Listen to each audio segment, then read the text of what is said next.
বন্ধুরা, আজ খুব সাধারণ একটি জিনিস দিয়ে তোমাদের খুব সুন্দর একটি ফুল বানিয়ে দেখাবো।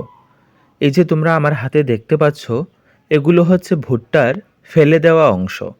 এই অংশগুলো দিয়েই আজ আমি একটা সুন্দর ফুল বানাবো। বন্ধুরা, তোমরাও চাইলে বাড়িতে যদি তোমাদের ভুট্টা আনে, তাহলে ভুট্টার যে বাকলগুলো হয় সেগুলো ফেলে না দিয়ে তোমরা এটা দিয়ে বিভিন্ন জিনিস বানাতে পারো। তো তোমরা ভিডিওতে দেখতে পেলে যে আমি কি করে ভুট্টার বাকলগুলোকে কেটে নিয়েছি, এখন রং করছি। বন্ধুরা, তোমাদের আমার চ্যানেল দিনেশের কাজে স্বাগত জানাই। আমি সবসময় চেষ্টা করি বিভিন্ন ফেলে দেওয়া জিনিসগুলো দিয়ে কোনো না কোনো কিছু বানাতে। বন্ধুরা, তোমাদের যদি আমার কাজগুলো ভালো লেগে থাকে, তাহলে আমার চ্যানেল দিনেশের কাজ সাবস্ক্রাইব করবে। তো তোমরা দেখতেই পেলে আমি ভুট্টার বাকলগুলোকে কেটে নেওয়ার পর হলুদ রং করছি। বন্ধুরা, তোমরা ভালো করে ভিডিওটা লক্ষ্য করবে, তাহলে বুঝতে পারবে আমি কিভাবে জিনিসটি বানিয়েছি। এবার বাকলগুলোও রং করার পালা। আমি হলুদের উপর হালকা করে পিঙ্ক রং দিয়েছি এবং তার উপরে আবার ডার্ক করে একটু পিঙ্ক রং দিয়েছি।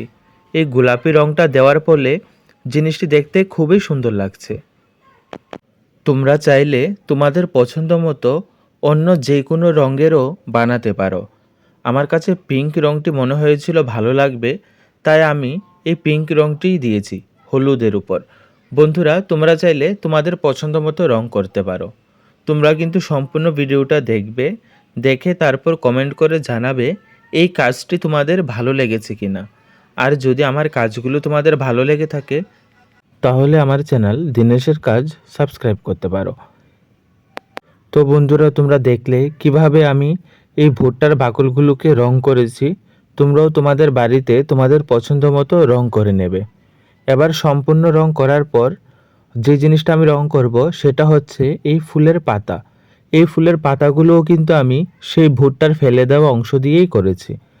ভুট্টার ফেলে দেওয়া যে চিকন লম্বা অংশটা হয়, সে অংশগুলো দিয়ে আমি সবুজ রং করে সেটাকে পাতা বানিয়েছি। দেখো আমি কিভাবে জিনিসগুলো করেছি। এবার ফুলের বেসটা দেওয়ার জন্য একটি ছোট্ট বাঁশের কঞ্চি নিয়ে নিয়েছি। এবার সেটার উপর গ্লু গান দিয়ে এই জিনিসগুলো আটকানোর চেষ্টা করেছি। তোমরা যদি ভিডিওটা সম্পূর্ণ দেখে থাকো, তাহলে দেখতে পারবে আমি কোন অংশটিকে একদম ফুলের মধ্যেখানে রেখেছি। তারপর সেটার আশেপাশে গ্লু গান দিয়ে ওটার যে পাপড়িগুলো বানিয়েছিলাম সেগুলো একে একে লাগিয়ে দেব। তোমরা দেখতে পাচ্ছ বন্ধুরা আমি কিভাবে জিনিসগুলো লাগিয়েছি। তোমরাও বাড়িতে এটা লাগাতে পারো। আর যদি তোমাদের বাড়িতে গ্লু গান না থাকে, তাহলে তোমরা ফেভিকল দিয়েও চেষ্টা করতে পারো। আমার কাছে গ্লু গান ছিল, তাই আমি গ্লু গান দিয়েই করেছি। দেখো বন্ধুরা, আমার ফুল বানানো মোটামুটি হয়ে গেছে। হয়তো ভিডিওতে সেরকমভাবে সুন্দর নাও লাগতে পারে, কিন্তু সামনাসামনি সত্যি খুবই সুন্দর লাগছিল ফুলটি।